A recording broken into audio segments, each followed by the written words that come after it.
In this lecture, now we will talk of the next topic and that is inequalities. मतलब हम definite integration को कैसे use करेंगे inequalities prove करने में. ठीक है, तो let's talk of the first property, property 1, and it says that if at every point of the interval, if at every point of the interval a to b, the inequalities gx is less than fx is less than hx holds, then integral a to b gx dx is less than integral a to b fx dx is less than equal to a to b hx dx. ठीक है, where a is less than b. अब इसका क्या मतलब है? इसका मतलब ये है कि let's say we have this are our axis, ये हमारा y axis है, ये x axis है, and let's say from interval a to let's say b एक कर्व हमारा सपोज ऐसे जा रहा है, एक कर्व हमारा ऐसे जा रहा है, एक कर्व हमारा ऐसे जा रहा है. लेट्स से ये फंक्शन है hx, ये वाला जो फंक्शन है ये है fx, और ये जो फंक्शन है ये हमारा gx from a to b जा रहे हैं. ठीक है, ठीक है, और अदर तो अगर हम इसे गौर से देखें तो क्या हो रहा है, ये जो hx फंक्शन है इसका जितने भी आउटपुट्स हैं वो fx के कोरस्पॉन्डिंग इनपुट्स पे ज़्यादा है, और gx पे जो आउटपुट्स मिल रहे हैं एट कोरस्पॉन्डिंग इनपुट्स वो fx और hx दोनों से कम है. मतलब अगर हम कोई input let's say this is point A and B, तो अगर हम एक कोई पॉइंट c लें, c पे हमें ये इनपुट कौन देगा, ये हमें hx पे मिलेगा, gx पे मिलेगा यानी gc. यही कोरस्पॉन्डिंगली इनपुट पे हमको आउटपुट fc मिलेगा, और इसी कोरस्पॉन्डिंग आउट इनपुट पे हमें hx फंक्शन क्या देगा, आउटपुट hc. तो हम क्या पा रहे हैं कि hc की value is greater then fc is greater then gc. ठीक है, तो अगर ऐसा हो रहा है हर पॉइंट के लिए बिटवीन a एंड b, तो अगर ऐसा होगा तो जो एरिया अंडर दीज कर्व्स होगा बिटवीन ए एंड बी वो भी इसी इनइक्वालिटी के फॉर्म में होगा. मतलब area under gx would be less than और equal to area under fx would be less than area under hx. और ये बहुत आसान है समझना, क्योंकि अगर हम देखें तो एरिया अंडर gx क्या होगा, ये वाला पार्ट होगा, एरिया अंडर द कर्व होता है, whereas area under fx क्या होगा, एरिया अंडर fx हमारा होगा ये वाला एरिया, ये वाला, और जो हरे रंग में हमने करा है ये एरिया ऑब्वियसली नीले रंग वाले से ज्यादा है, एंड ऑब्वियसली जो hx के नीचे एरिया वो ये है, ये पूरा bounded by the curve and the lines x is equal to a and x is equal to b and the x axis. तो ऑब्वियसली जो hx के नीचे एरिया है वो सबसे ज्यादा है. वो किससे ज्यादा है, fx और gx से, gx का सबसे कम है. और यही इनइक्वालिटी का भी फॉर्म था कि gx पे जो आउटपुट है वो सबसे कम है और hx पे सबसे ज्यादा है. मतलब hx का आउटपुट fx से कम होगा और fx का आउटपुट hx से कम होगा. और अगर ऐसा है for all the points between a and b, तो फिर उनके अंडर का एरिया भी उसी इनइक्वालिटी को होल्ड करेगा. तो ऑब्वियसली हम लिख सकते हैं ये बल्कि लिखने की भी जरूरत नहीं, ये जो हमारा एरिया है नीले रंग में ये एरिया अंडर व्हाट है, gx है. This is area under gx. ये एरिया देखिए सबसे कम आ रहा है, उससे ज्यादा एरिया किसका आ रहा है, fx का आ रहा है, this green one. And the last one is जो पिंक में है, this is area under hx, वो सबसे ज्यादा आ रहा है. तो ये कब होगा, जब हमारे between any two points A और बी अगर आउटपुट जो है of gx is less then fx and fx का output is less then hx, तो उसी हिसाब से उनका एरिया भी बाउंड होगा under the curve and with in the same limits. तो पहली प्रॉपर्टी तो ये है कि अगर हमने कोई तीन फंक्शन या दो फंक्शन में इनइक्वालिटी सेट की तो with in the same limit उनके जो एरिया बाउंडेड होंगे वो भी उसी डायरेक्शन में होंगे इनइक्वालिटी के, जिस डायरेक्शन में वो आउटपुट दे रहे हैं। ठीक है, now let's take an example on this. Let's say we have to prove that integral 0 to 1 e raised to power x square dx is less than e minus 1। मतलब basically क्या करना है हमें प्रूफ कि इस इंटीग्रल की value show करनी है कि वो e माइनस 1 से छोटी है। ठीक है, तो अब इस केस में e की power x square is non integrable, ये नॉन इंटीग्रेबल इंटीग्रेशन है, नॉन इंटीग्रेबल फंक्शन है रादर। तो इंटीग्रेशन से तो नहीं होगा, तो ये तो हमें क्या करना पड़ेगा, इनइक्वालिटी से ही समहाउ शो करना है कि इस इंटीग्रल की value less than e minus 1 है। तो चेक करिए x की वैल्यू लिमिट क्या दे रखी है, इंटीग्रेटिंग वेरिएबल x है तो उसकी लिमिट क्या दी है कि x की वैल्यू 0 से 1 है। तो इस लिमिट में x स्क्वायर की वैल्यू सोचिए would be less then x। ठीक है, ऑब्वियसली x पॉजिटिव तो है लेकिन 0 से 1 है तो x स्क्वायर की वैल्यू x से कम होगी। तो फिर देयरफॉर e की पावर x स्क्वायर की वैल्यू हमेशा e की पावर x की वैल्यू से छोटी होगी। e की पावर x आपका इंक्रीजिंग फंक्शन है, तो अगर इंक्रीजिंग फंक्शन में क्या होता है, if x1 is less than x2 then fx1 is also less than fx2। तो इनपुट अगर इस इनइक्वालिटी के फॉर्म में तो आउटपुट भी इसी इनइक्वालिटी के फॉर्म में होगा अगर इंक्रीजिंग फंक्शन है, फॉर इंक्रीजिंग फंक्शन। तो फिर e की पावर x तो इंक्रीजिंग फंक्शन है, तो देयरफॉर ये इनइक्वालिटी होल्ड करेगी, देयरफॉर e की power x square is less then e की पावर x फॉर 0 to 1। जब x की वैल्यू 0 से 1 होगी तो ये इक्वलिटी होल्ड करेगी। तो इसे आप मान लीजिए लेट्स से gx, इसे मान लीजिए fx, यानी fx फंक्शन क्या है e की पावर x और gx क्या है e की पावर x स्क्वायर। मतलब इस पूरे इंटरवल में gx की वैल्यू हमेशा fx से कम होगी। तो बाय आवर प्रॉपर्टी फर्स्ट इसके नीचे, इस फंक्शन के नीचे का ग्राफ और इस फंक्शन के नीचे के ग्राफ का एरिया निकालेंगे तो भी इसी इनइक्वालिटी के ऑर्डर में रहेगी। देयरफॉर 0 से 1 gx dx will be less than 0 to 1 fx dx। अब हम इसमें वैल्यू रख दें 0 से 1 e raised to power x square dx, इस इंटीग्रल की value will be less than 0 to 1 e की पावर x dx। e की पावर x का इंटीग्रल तो e की पावर x होगा फ्रॉम 0 to 1, तो e raised to power 1 minus e raised to power 0 which is what e minus 1। तो therefore 0 to 1 e की power x square dx is less than e minus 1। In questions में थोड़ा सा tough इस sense में है कि आपको थोड़ा सोचना पड़ेगा कि क्या इक्वलिटी इनइक्वलिटी हम ले, कहाँ से हम स्टार्ट करें। तो सबसे पहले तो आप देखा करिए कि आपका इंटीग्रेटिंग वेरिएबल की लिमिट्स क्या हैं, वो स्टार्टिंग पॉइंट है। उसके बाद फंक्शन सोचने की कोशिश करिए कि किन फंक्शंस को मैं लूँ जिससे कि मेरी इनइक्वलिटी पहले तो बने और उसके बाद फिर मैं उस पर जो रिक्वायर्ड इनइक्वलिटी दे रखी है वो आ पाए मेरी। Now let's take another example, and this time we have to prove that half is less than or equal to 0 to half dx upon under root 1 minus x raised to power 2n is less than pi by 6 for n greater than equal to 1। ठीक है, तो पहली चीज क्या दी है, n की value 1 या 1 से बड़ी है और x की लिमिट क्या है 0 से हाफ, मतलब x is lying between 0 to half. ठीक है, तो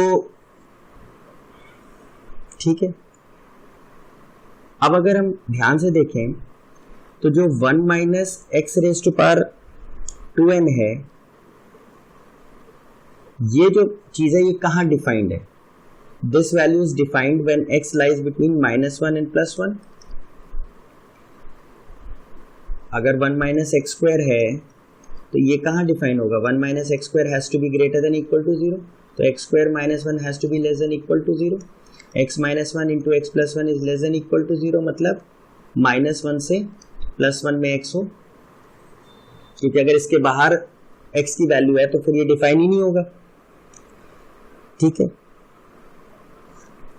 तो अब अगर हम ये देखें कि 1 माइनस एक्स की पावर 2n है, ये हमेशा चेक करिए will be less than equal to 1। जब x की वैल्यू 0 होगी तो ये 1 आ जाएगा, और नहीं तो अगर x की वैल्यू 0 से हाफ में कुछ भी होगी तो ये हमेशा 1 से कम रहेगा, क्योंकि 1 में से आप x की पावर 2n, नाउ x की पावर 2n हमेशा पॉजिटिव होगा, तो 1 में से एक वैल्यू आप घटा रहे हैं तो ये वैल्यू हमेशा 1 से कम रहेगी, और x की वैल्यू कहाँ से कहाँ रहेगी? -1 से +1 के बीच में, तो ये पॉजिटिव भी आनी चाहिए अंडर रूट के अंदर। पहली चीज तो ये। दूसरी चीज 1 माइनस एक्स स्क्वायर और 1 minus x raise to power 2n, इसमें कौन बड़ा होगा? अब x 0 से हाफ के बीच में है, तो जितनी हम पावर बढ़ाएंगे उतनी वैल्यू छोटी हो जाएगी, तो देयरफॉर ये चीज 1 minus x square will always be less than equal to this, तो उसका जो स्क्वायर रूट लेंगे वो भी इसी ऑर्डर में रहेगा। और 1 minus x raise to power 2n हमेशा क्या है? लेस देन 1 रहेगा। 1 माइनस एक्स स्क्वायर का स्क्वायर रूट भी 1 से कम रहेगा, 1 minus x raise to power 2n का भी स्क्वायर रूट क्या रहेगा? 1 से कम रहेगा। लेकिन हमको क्वेश्चन में देखिए रेसिप्रोकल दिया है, तो अगर हम रेसिप्रोकल करेंगे और तीनों ही वैल्यूज पॉजिटिव है, ये भी पॉजिटिव है, ये भी पॉजिटिव है, ये भी पॉजिटिव है, तो रेसिप्रोकल करेंगे तो इनइक्वालिटी रिवर्स हो जाएगी। Root 1 minus x square will be greater than 1 upon under root 1 minus x raise to power 2n would be greater than equal to 1।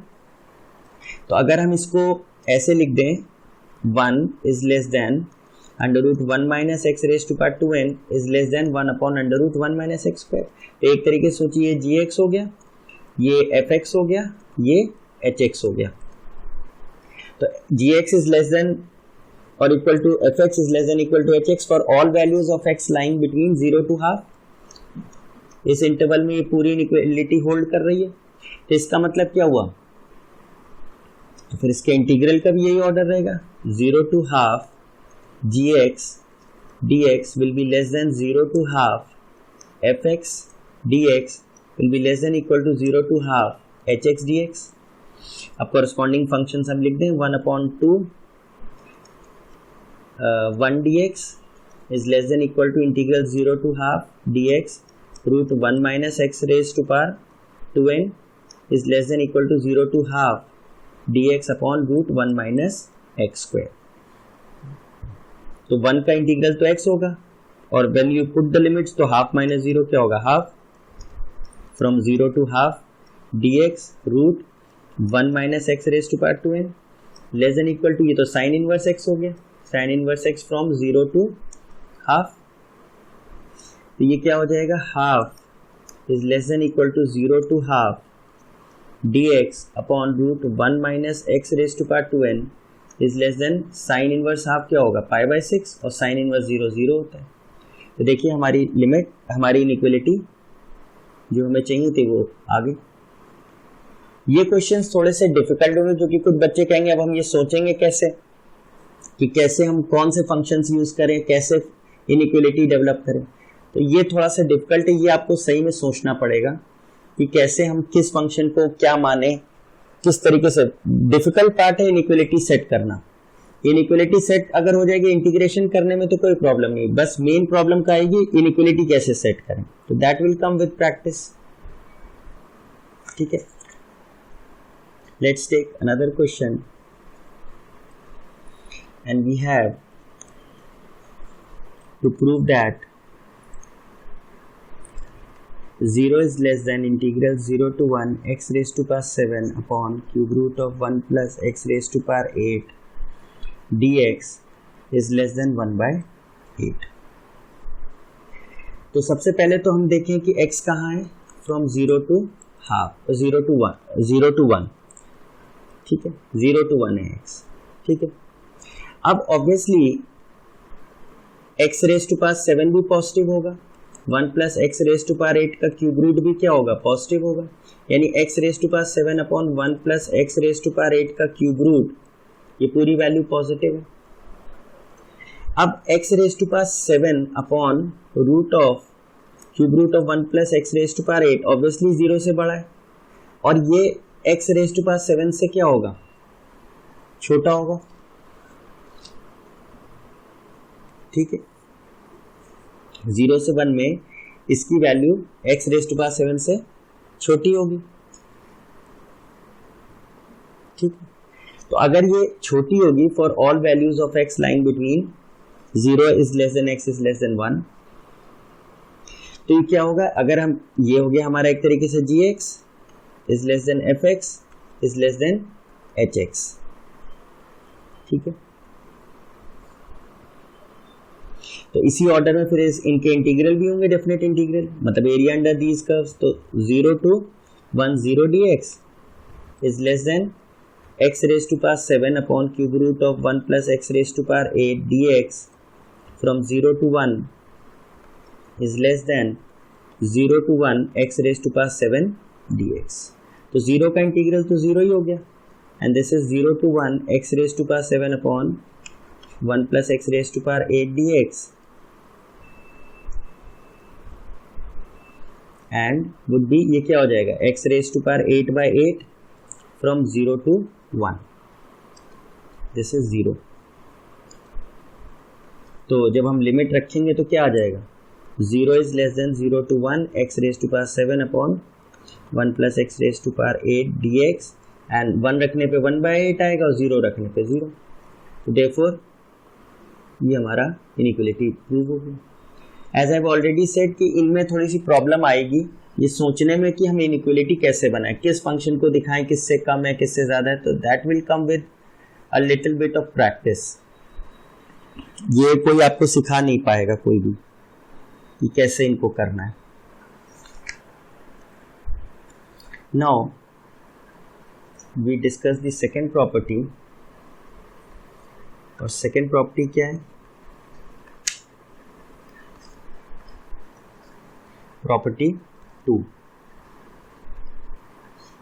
what does this property say, कि if m is the least value or global minimum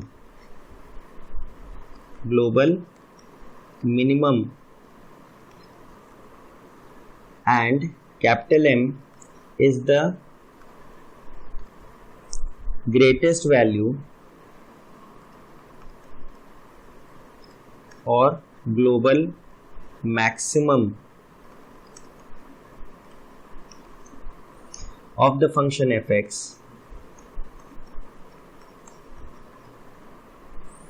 on an interval a to b, on the interval a to b, that is, this is the interval of estimation, that is estimation of an integral then what we can write, m times b minus a is less than equal to a to b fx dx is less than equal to capital M times b minus a। मतलब क्या हुआ कि अगर हमारा कोई function fx है और उसकी ग्रेटेस्ट वैल्यू m है, मतलब ग्लोबल मैक्सिमम वैल्यू m है इन द इंटरवल ab, और ग्लोबल मिनिमम वैल्यू m है, तो ये प्रॉपर्टी ये कहती है कि उस फंक्शन के नीचे जो एरिया बाउंड होगा between the limits x is equal to a and x is equal to b and the x axis, वो क्या होगा, that will be greater than equal to small m times b minus a क्या है, interval of integration, and ये किससे कम होगा, capital M times b minus a, मतलब जो इस इंटीग्रल की वैल्यू आएगी वो इस वैल्यू से कम ज्यादा होगी और इस वैल्यू से कम होगी या बराबर होगी, ठीक है। तो इसको हम लोग जरा प्रूव करके देखते हैं कैसे होगा। let's say we draw, let's say this is this is this, ये हमने let's say ये y एक्सिस है, ये x एक्सिस है, this is y is equal to m या मैक्सिमम वैल्यू इस फंक्शन की यहाँ बाउंडेड है, this is minimum value, and let's say we have a function, let's say वो ऐसे जा रहा है, दिस इज fx फंक्शन, तो इसकी मैक्सिमम वैल्यू क्या आ रही है, m आ रही है ये, और मिनिमम वैल्यू क्या आ रही है, let's use a different colour, ये देखिए इस पॉइंट पे इसकी ग्लोबल मिनिमा आ रहे हैं और ये हो गया ग्लोबल मैक्सिमा, ठीक है, एंड दिस इज ए से बी, हम इसको इंटीग्रेट कर रहे हैं, ठीक है, एंड लेट्स से इसको पॉइंट ले लेते हैं ए डैश, ये ए, ये बी, ये B dash, and this is B double dash, और ये ए डबल डैश, ठीक है, तो ठीक है, नाउ ये जो लेंथ है, ये लेंथ क्या हो गई, b माइनस है, ये लेंथ कितनी हो गई हमारी, ये तो m है, ये लेंथ हमारी हो गई कैपिटल M, ठीक है, तो according to our property m times b minus a is less than equal to a to b fx dx is less than capital M times b minus a। अब जरा check करिए, what is the area bounded by the curve y is equal to fx from x is equal to a to x is equal to b, check करिए, ये होगा area, this is the total area which is bounded by the lines x is equal to n, x is equal to b, ये वाला area होगा, and what is this area, ये जो area है m times b minus ए, देखिए b minus ए ये हो गया और m ये हो गया, मतलब ये वाला एरिया हो गया, this is the area which is what, ये एरिया क्या है m टाइम्स b माइनस ए, तो ये जो m times b minus a की वैल्यू आई है, ये obviously area under the curve from a to b fx dx से तो छोटा ही है, क्योंकि वो जो हमने ब्लैक लाइन से बनाया है वो पूरा एरिया है, उस एरिया से ये वैल्यू छोटी है, एंड लास्टली जो हमारा area bounded by m into b minus A है, ये m है, ये b माइनस है, तो इस रेक्टेंगल का एरिया क्या होगा, ये पूरा एरिया होगा, this would be the total area, और ये एरिया ऑब्वियसली किससे ज्यादा होगा, जो area bounded by the curve है, जो ब्लैक लाइन से हमने बनाया था, उससे ये एरिया ज्यादा है, यही चीज हमको प्रूव करनी है, तो ये तो हम इसको बस हम वर्ड्स में कैसे लिखें, तो area of A B, let's से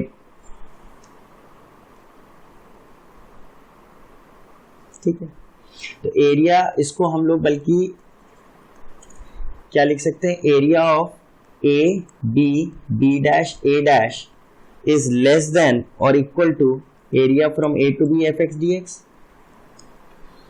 और ये एरिया क्या है m times b minus A is less than a से b F x D x.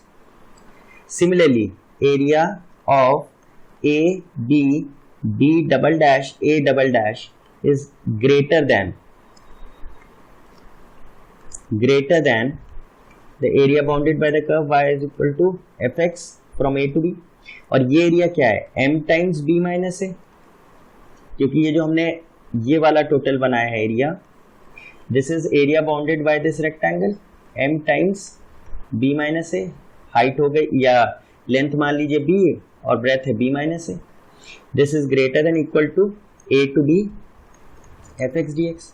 अब दोनों इनइक्वलिटीज को अगर हम कंबाइन कर लें तो क्या हो गया, a से b F x D X, ये किससे ज्यादा है m times b minus A, और किससे छोटा है इसकी value capital M times b minus ए। तो किसी भी कर्व के नीचे का जो एरिया होता है bounded by that curve and the x axis and the limits x is equal to a and x is equal to b, उसकी वैल्यू हमेशा उस फंक्शन के ग्लोबल मैक्सिमम और ग्लोबल मिनिमम की जो वैल्यूज आती हैं इनटू जो इंटरवल ऑफ इंटीग्रेशन होता है that is b minus A, उससे अगर मल्टीप्लाई कर दें तो उसके बीच में ही उसकी वैल्यू रहती है। Global minima into B minus A से ज्यादा रहती है और global maxima into B minus A उससे कम रहती है। b माइनस ए क्या है? Interval of integration. देखिए b माइनस ए के बीच में ही हम ये इंटरवल ऑफ इंटीग्रेशन है, यहां से यहां तक हम इंटीग्रेट कर रहे हैं, ठीक है।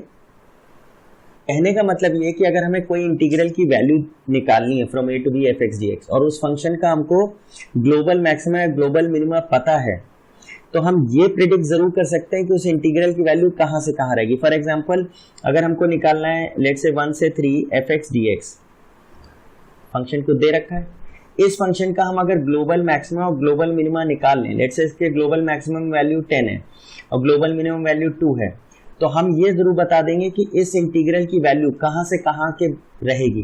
कहाँ से कहाँ रहेगी? b माइनस ए क्या होगा? 3 माइनस 1 इंटू ग्लोबल मिनिमा क्या है? 2 और 3 माइनस 1 इंटू ग्लोबल मैक्सिमा क्या है? 10, यानी इसकी वैल्यू 2 और 20 के बीच में रहेगी। मतलब इसकी value will be greater than equal to 2 और लेस देन इक्वल टू 20। ये हम जरूर बता देंगे if we know this property, ठीक है। लोकल मैक्सिमा मिनिमा हो सकता था, वहां चेक कर ली वैल्यू। तो इसमें सबसे बड़ी वैल्यू कहां आ रही है?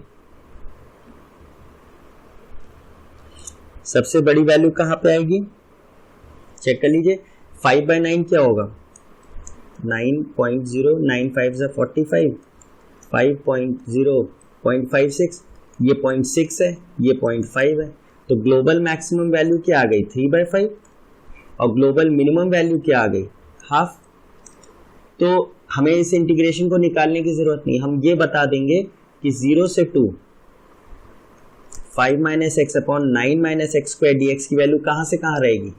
m टाइम्स m क्या है? Small m is half b minus A यानी 2 minus 0 and will be less than capital M which is 3/5 b minus ए। तो कितना आ गया? 1 is less than 0 to 2 5 minus X upon 9 minus x square D X and less than equal to 6/5।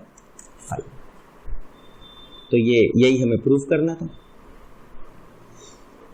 यही हमको prove करना है। तो किसी इंटीग्रल की अगर हमें ये वैल्यू, उसकी रेंज बतानी हो कि इस इंटीग्रल की वैल्यू कहाँ से कहाँ रहेगी, तो हम इस कॉन्सेप्ट को यूज कर सकते हैं, प्रोवाइडेड उस फंक्शन का हम ग्लोबल मैक्सिमा या ग्लोबल मिनिमा निकाल लें तो हम आसानी से प्रिडिक्ट कर देंगे कि इसकी वैल्यू कहाँ से कहाँ रहेगी, ठीक है। Let's take another example on this, and this time we have to prove that pi upon 128 is less than pi by 4 to pi by 2 sin x raised to power 10 dx is less than pi by 4, ठीक है। तो अब इस question में भी हमको एक तरीके से, अगर हमें ये जो हमारा फंक्शन है sin x raise to power 10, अगर इसका अगर हमको मैक्सिमम और minimum value, global maxima global minima मिल जाए, किस इंटरवल में? π/4 से π/2 के बीच में, तो हम यही प्रॉपर्टी यूज कर लेंगे कि हम m b minus A, small m into b minus A और capital M b minus A के बीच में रहेगी इस इंटीग्रल की वैल्यू। तो स्टार्ट आउट करते हैं। अगर हम sin x का ग्राफ बनाएं फ्रॉम द गिवन इंटरवल तो ऐसे बनता है, दिस पॉइंट इज, ये π/2 है, ये π/4 है। तो हमें कहाँ से कहाँ तक एनालाइज करना है? इस इंटरवल में एनालाइज करना है। अब इस इंटरवल में फंक्शन जो sin x है, अगर हम f x is equal to let say gx लेते हैं sin x, तो sin x इंक्रीजिंग है, देखिए बढ़ रहा है थ्रू आउट। तो जब हमारा स्ट्रिक्टली इंक्रीजिंग फंक्शन होता है तो जो हमारी मैक्सिमम वैल्यू मिनिमम वैल्यू होती है वो कहाँ होती है? एंड पॉइंट्स पे होती है। ये हमारा फंक्शन क्या है? स्ट्रिक्टली इंक्रीजिंग है इन π/4 से π/2। तो हमारी जो ग्लोबल मैक्सिमा आएगी, ग्लोबल मैक्सिमम वैल्यू, वो कहाँ होगी? एंड पॉइंट पे होगी, यानी b पे, यानी π/2 पे होगी। और ग्लोबल मैक्स मिनिमम वैल्यू कहाँ पे होगी, at x is equal to π/4 पे होगी। तो अगर हम sin x raise to power 10 भी कर देंगे तो भी यही ऑर्डर रहेगा, मतलब sin x की वैल्यू सबसे छोटी वैल्यू पे आएगी, x इज इक्वल टू π/4 पे आएगी, यानी 1/√2, और π/2 पे मैक्सिमम आएगी। तो sin x की पावर 10 भी कर देंगे तो भी यही रहेगा, कोई इससे फर्क नहीं, क्योंकि स्ट्रिक्टली इंक्रीजिंग फंक्शन है। यानी इसकी जो ग्लोबल मैक्सिमम वैल्यू है, ग्लोबल मैक्स, और रादर यहाँ पे रेज़ टू पावर 10 हो जाएगा, यहाँ भी रेज़ टू पावर 10। तो ग्लोबल मैक्सिमम वैल्यू इसकी क्या है, 1 है, 1 रेज़ टू पावर 10 इज 1, और ग्लोबल मिनिमम वैल्यू इस फंक्शन की क्या है, sin x raise to power 10 की 1/√2 की पावर 10, विच इज 1/32। ठीक है, तो अकॉर्डिंग टू आवर प्रॉपर्टी इस इंटीग्रल की वैल्यू π/4 से π/2 sin x raise to power 10 dx कहाँ से कहाँ होगा, m टाइम्स, यानी 1/32 times b minus a, π/4 minus और आधा π/2 माइनस π/4, और would be less than capital M क्या है, 1 इंटू π/2 माइनस π/4। तो चेक कर लीजिए क्या हो जाएगा, π/2 में से π/4 क्या, यानी π/4, π/4 into 1/32 is π/128 is less then,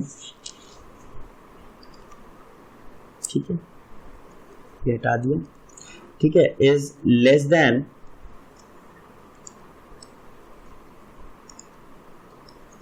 π/4 से π/2। इक्वलिटी क्यों हटा दी, क्योंकि ये स्ट्रिक्टली इंक्रीजिंग फंक्शन है, sin x raise to power 10 dx and π/2 minus π/4 क्या होगा, π/4।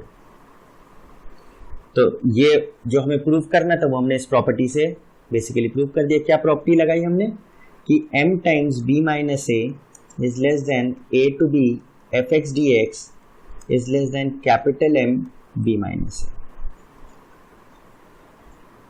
ठीक है, now let's talk of the third property। ठीक है, this is property 3 and ये क्या कहती है कि mod of a to b fx dx is always less than a to b mod of fx dx where b is greater than a। ये property क्या कहती है कि सपोज कोई हमारे पास फंक्शन fx है, तो उसका area bounded under its curve from a to b जो वैल्यू आएगी, उसका जो मॉड लेंगे वो वैल्यू हमेशा किससे कम होगी, अगर उस फंक्शन का पहले मॉड ले और a से b उसका इंटीग्रेशन कर दें। और इक्वलिटी कब होल्ड करेगी, equality will hold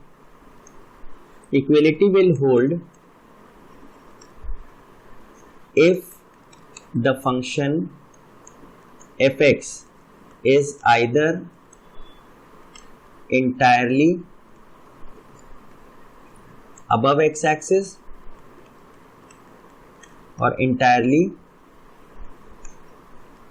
below x-axis। क्या मतलब हुआ कि अगर हमारा फंक्शन इंटायरली अबव x-axis है या इंटायरली बिलो x-axis है, जहां पे हम इंटीग्रेशन कर रहे हैं a टू b, तो चाहे आप mod of a to b fx dx निकालें या fx का मॉड लेके इंटीग्रेशन करें, बात एक ही आएगी। लेकिन अगर ऐसा नहीं है, हमारा फंक्शन फॉर एग्जांपल हमारा फंक्शन कुछ इस किस्म से है, लेट्स से ऐसे, and this is x is equal to a line से x is equal to b line, तो ऑब्वियसली ये एरिया होगा। तो if we move from a to b from left to right, और जो एरिया बिलो एक्स एक्सिस होगा वो negative होगा, लेट्स से a1 है, ये a2 एरिया, तो इसका फाइनल आंसर क्या आएगा, a2 माइनस a1 का मॉड। अगर हम लेफ्ट साइड देखें, वेरएज जब हम राइट साइड निकालेंगे तो इस फंक्शन का जब हम पहले मॉड लेंगे, this is your function F x, तो इसका अगर हम पहले मॉड लेंगे तो ये नेगेटिव वाला जो एरिया है जो बिलो एक्स एक्सिस था वो भी क्या होगा, रिफ्लेक्ट हो जाएगा। ये क्या हो जाएगा, ये ऐसे आ जाएगा from x is equal to a to x is equal to b. तो अब एरिया हमारा क्या होगा, ये वाले एरिया होंगे, तो ये क्या होगा, ये भी पॉजिटिव होगा a1 और ये भी पॉजिटिव होगा a2, तो इस बार एरिया क्या होगा a1 प्लस a2। तो ऑब्वियसली ये जो वैल्यू है वो इससे क्या होगी, छोटी होगी। लेकिन अगर हमारा फंक्शन पूरा का पूरा अबव एक्स एक्सिस है, लेट्स से अगर हमारा पूरा फंक्शन यहीं अबव एक्स एक्सिस है, तो from x is equal to a से x is equal to b अगर हम निकाल रहे हैं तो ये एरिया आएगा। अब ये एरिया पॉजिटिव है a1, तो इसका इस फंक्शन का अगर हम पहले मॉड भी ले लेंगे तो भी अबव एक्स एक्सिस है तो यही रहेगा। तो चाहे a1 हमारा पॉजिटिव उसका मॉड लें या फंक्शन का मॉड लेके इंटीग्रेशन करें, बात तो वही आएगी, a1 ही आएगी। तो इक्वलिटी होल्ड कर गई। लेट्स से हमारा पूरा फंक्शन बिलो एक्स एक्सिस है, from x is equal to a to x is equal to b। तो अगर हम इसका वैल्यू निकालेंगे तो क्या होगा, लेट्स से a आई, तो ये पूरी नेगेटिव आएगी, तो इसका मॉड लेंगे, लेट्स से ये नेगेटिव है तो इसका मॉड लेंगे तो क्या आ जाएगा a। इसका अगर हम मॉड एफ एक्स लेंगे तो क्या होगा, ये पूरा फंक्शन क्या होगा, अबव एक्स एक्सिस हो गया, तो ये क्या हो जाएगा। तो इस केस में क्या होगा, from x is equal to a x equal to b निकालेंगे, एरिया तो उतना ही आएगा a, और इस बार पॉजिटिव आएगा तो वो तो यहां से भी आ रहा है। तो कहने का मतलब अगर पूरा फंक्शन हमारा अबव एक्स एक्सिस या अबव एक्स एक्सिस या बिलो एक्स एक्सिस है तो कोई फर्क नहीं पड़ता, इक्वलिटी होल्ड कर जाएगी, चाहे पूरे फंक्शन का मॉड लें या पहले फंक्शन का मॉड लेके फिर इंटीग्रल करें। मतलब पहले इंटीग्रल निकाल के उसका मॉड ले लें या पहले फंक्शन का मॉड निकाल के फिर इंटीग्रल करें, वो सेम आएगा। कब, जब हमारा function entirely above x axis या बिलो एक्स एक्सिस है। ये मॉड एफ एक्स है, ठीक है, ये आपका y is equal to f x है। लेकिन अगर हमारा फंक्शन कुछ पार्ट अबव है कुछ पार्ट बिलो है तो हमेशा ये होगा कि जो हमारा इंटीग्रल आएगा फंक्शन का उसका मॉड लेंगे, उसकी वैल्यू हमेशा मॉड लेने के बाद फंक्शन का जब इंटीग्रेशन करेंगे उससे होगी, ठीक है, ठीक है। नाउ एक दो क्वेश्चन सॉल्व कर लेते हैं। तो let's say we have to prove that 4 is less than equal to 1 to 3 root of 3 plus x square dx is less than 4 root 3, ठीक है। तो हमारा फंक्शन क्या है, f x is root 3 plus x square और limits कहाँ है, from 1 to 3। तो इसकी जो इस इंटीग्रल की वैल्यू होगी वो अगर हम अपनी प्रॉपर्टी 2 लगाएं तो क्या होगी, m times b minus a is from a to b F x D x from capital M b minus a, इस रेंज के बीच में रहेगी। तो अगर हम इस फंक्शन का ग्लोबल मैक्सिमा या ग्लोबल मिनिमा निकाल लें तो हमें पता लग जाएगा कि इसकी कहाँ से कहाँ वैल्यू रहेगी, ठीक है। तो for global maxima minima and points पे वैल्यू चेक कर लें फंक्शन की, और कोई लोकल मैक्सिमा लोकल मिनिमा हो उस पे वैल्यू चेक कर लें। तो एफ डैश एक्स क्या होगा, 1/2 root 3 plus x square into x square का 2x and should be equal to 0 for stationary point. तो x 0 आया, पर x इज इक्वल टू 0 हमारे इंटरवल में है ही नहीं, मतलब जिस पॉइंट पे लोकल मैक्सिमम मिनिमा हो सकता है वो हमारे इंटरवल में है ही नहीं, तो हम वहाँ चेक ही नहीं करेंगे। तो हम बस कहाँ चेक करेंगे, एंड पॉइंट्स पे वैल्यू चेक कर लें फंक्शन की, तो क्या होगा। और ऑब्वियसली देखिए 1 पे क्या आएगी वैल्यू, 1 पे आएगी root 3 plus 1 square which is 2 and 3 plus 3 square यानी 9 प्लस 3 12 यानी 2 रूट 3। तो your answer to this question would be 1 से 3 integral 3 plus x square D x कहाँ से कहाँ रहेगा, स्मॉल m क्या हो गया, स्मॉल m आपका हो गया ये और कैपिटल M हो गया ये। तो स्मॉल m क्या है, 2 into B minus a and should be between capital M क्या है 2√3 b माइनस ए, तो 2 इंटू 2 इज 4, फ्रॉम 1 to 3 √3 plus x square D x less than 2 to the 4√3। तो आ गया हमारा आंसर इसका। ठीक है, ठीक है। Let's take another question. We are given if I1 is equal to 0 to pi by 2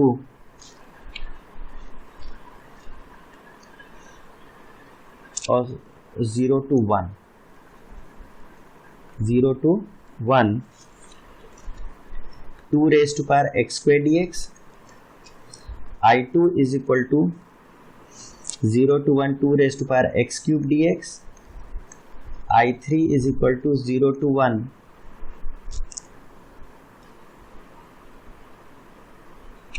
or rather 1 to 2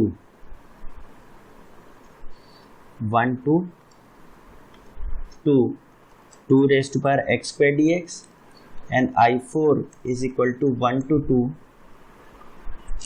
2 raised to power x cube dx. Then we have to find which of the following are true, is और are true, मतलब एक से ज्यादा option भी सही हो सकते हैं। I1 greater than I2, I1 less than I2, I3 greater than I4 and I3 less than I4। ठीक है, सबसे पहले I1 I2 को चेक करते हैं, क्योंकि सेम लिमिट्स दिए 2 raised to power x square dx, and I2 क्या है 0 to 1 2 raised to power x cube dx। अब लिमिट हमारी कहां से 0 से 1, तो इस लिमिट के अंदर x स्क्वायर और x क्यूब में हमेशा कौन बड़ी वैल्यू देगा, x की वैल्यू प्रॉपर फ्रैक्शन होगी, तो x स्क्वायर की वैल्यू हमेशा x क्यूब से ज्यादा होगी या बराबर हो सकती है x इज इक्वल टू 0 और 1 पे। तो अगर ये ऐसा है तो 2 raised to power x square और 2 raised to power x cube में कौन वैल्यू बड़ी देगा, ऑब्वियसली ये देगा, क्योंकि ये क्या है इंक्रीजिंग फंक्शन है, a raised to power x है, where a is greater than 1, a की वैल्यू 2 है तो a की वैल्यू 1 से बड़ी है, तो यानी इंक्रीजिंग फंक्शन है। तो इंक्रीजिंग फंक्शन में इक्वलिटी का साइन वही रहता है जो इनपुट का रहता है, यानी if x1 is less than x2 then fx1 will be less than fx2। अगर हमारा इंक्रीजिंग फंक्शन है और 2 raised to power x तो इंक्रीजिंग फंक्शन है, तो यानी 2 raised to power x square की वैल्यू हमेशा 2 raised to power x cube से ज्यादा रहेगी। तो इसका मतलब area bounded bye them in the interval 0 to 1 भी वही इनइक्वालिटी फॉलो करेगी, 0 to 1 2 raised to power x cube dx। अब ये क्या है, ये I1 है और ये क्या है I2 है, तो यानी I1 की वैल्यू हमेशा I2 से ज्यादा रहेगी या इक्वल टू रहेगी, यानी ये ऑप्शन सही हो गया हमारा। ठीक है, सिमिलरली जब हम 1 से 2 देखेंगे, व्हेन x इज बिटवीन 1 से 2, 1 is less then x is less than 2, अब x की वैल्यू 1 से ज्यादा है, तो अब x स्क्वायर और x क्यूब में कौन बड़ी वैल्यू देगा, ऑब्वियसली अब x क्यूब देगा। तो 2 raised to power x square और 2 raised to power x cube में कौन बड़ी वैल्यू देगा, ऑब्वियसली ये देगा। सेम लॉजिक, इंक्रीजिंग फंक्शन है, a की वैल्यू 2 है, a raised to power x function है और ये क्या है a2 है, तो ये क्या है इंक्रीजिंग फंक्शन है। तो यानी इस बार 2 raised to power x square is less than 2 raised to power x cube, यानी ये लेट्स से gx है, ये आपका fx है, तो gx की वैल्यू हमेशा fx से कम रहेगी इस इंटरवल में 1 से 2 में, तो इसका इंटीग्रल भी इसी ऑर्डर में रहेगा, gx dx will be less than from 1 to 2 fx dx, which simply means from 1 to 2 2 raised to power x square dx will be less than 1 से 2 raised to power x cube dx। तो ये आपकी value क्या थी, ये I guess I3 थी। ठीक है, ये I3 थी, तो I3 की वैल्यू हमेशा I4 से कम रहेगी, तो कौन सा ऑप्शन सही हो गया, फोर्थ वाला ऑप्शन सही हो गया। तो इसमें हमने अपनी प्रॉपर्टी 1 यूज कर ली थी। ठीक है, let's take another example. let's say we have to prove that pi by 6 is less than 0 to 1 dx upon under root 4 minus x square minus x cube is less than pi upon 4 root 2. ठीक है, तो सबसे पहले तो check करें x कहाँ से कहाँ तक है, x 0 से 1 है.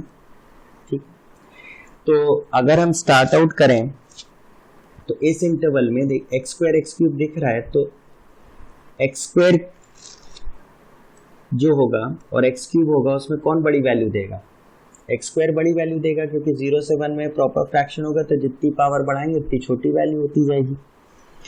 नाउ अब अगर हमें अब इसको अगर हम गौर से देखें तो क्या है 4 minus x square plus x cube. तो अगर हम एक्स स्क्वायर दोनों तरफ ऐड कर दें तो क्या होगा x square x cube plus x square and x square plus x square. तो क्या आ गया x square is less then x cube plus x square less than 2x square. Actually हम ये जो एक्सप्रेशन है वो हम यहाँ इनइक्वलिटी में बना रहे हैं. अब अगर हम माइनस से मल्टीप्लाई करेंगे तो इनइक्वलिटी रिवर्स हो जाएगी. तो क्या हो जाएगी minus 2x square is less then minus of x cube plus x square is less then minus of x square. और 4 ऐड कर दें तो 4 minus 2x square is less then 4 minus x cube plus x square less than 4 minus x square. Obviously सारी terms positive हैं. 4 minus क्योंकि x की value 0 से 1 के बीच में तो x स्क्वायर की वैल्यू भी 0 से 1 होगी, और ट्वाइस ऑफ वो करेंगे तो और जब 4 से माइनस करेंगे तो वो पॉजिटिव ही रहेगी. तो अगर हम इसका रेसिप्रोकल करेंगे तो फिर इनइक्वलिटी रिवर्स होगी. तो 1 upon root of 4 minus 2x square is greater than 1 upon 4 minus x cube minus x square is greater than 1 upon root 4 minus x square. तो बेसिकली हमें क्या मिल गया 1 upon root of 4 minus x square is less than 1 upon root of 4 minus x square minus x cube is less than root of 4 minus 2x square. तो ये हमारा एक तरीके से gx less than fx is less then hx का form आ गया. इस पूरे इंटरवल में ये हर बार gx का आउटपुट fx से कम होगा और fx का आउटपुट hx से कम होगा. तो फिर इसका जब इंटीग्रेशन करेंगे area bounded by these curves भी इसी इनइक्वालिटी को फॉलो करेगा. तो from 0 to 1 dx 4 minus x square is less than 0 to 1 upon root of 4 minus x square minus x cube dx less than 0 to 1 dx upon 4 minus 2x square. ठीक है, तो इसका integral ये तो sine inverse का form है. तो sine inverse x by a क्या है 2 है. फ्रॉम 0 to 1 less than 0 to 1 upon root of 4 minus x square minus x cube dx less than, इसमें अगर हम 2 कॉमन ले लें तो 1 बाय रूट 2 बाहर हो गया और फिर ये साइन इनवर्स का बन जाएगा 2 माइनस एक्स स्क्वायर. तो a हो गया रूट 2. तो sine inverse x by root 2 from 0 to 1. तो जब लिमिट्स रखेंगे तो साइन इनवर्स 1 बाय 2 हो गया पाई बाय 6. साइन इनवर्स 0 0 होता है. तो 0 to 1 under root 4 minus x square minus x cube dx less than 1 by root 2. And जब x को 1 रखेंगे तो sine inverse 1 by root 2 is pi by 4, यानी पाई बाय 4 और 0 रखने पे 0. तो बेसिकली हमारा आंसर आ गया. पाई बाय 6 से पाई बाय 4 रूट 2 आंसर होगी. तो इन क्वेश्चंस में बेसिकली सबसे डिफिकल्ट पार्ट वो होता है जब आपको इनइक्वलिटी डेवलप करनी पड़ती है. उसके बाद इंटीग्रेशन तो आराम से हो जाता है, लेकिन इनइक्वलिटी के लिए आपको सोचना पड़ता है कि कैसे हम इनइक्वलिटी डेवलप करें, रिक्वायर्ड इनइक्वलिटी डेवलप करें. ठीक है, but then that will come with practice. आप क्वेश्चंस करें, उसी से होंगे ये क्वेश्चंस.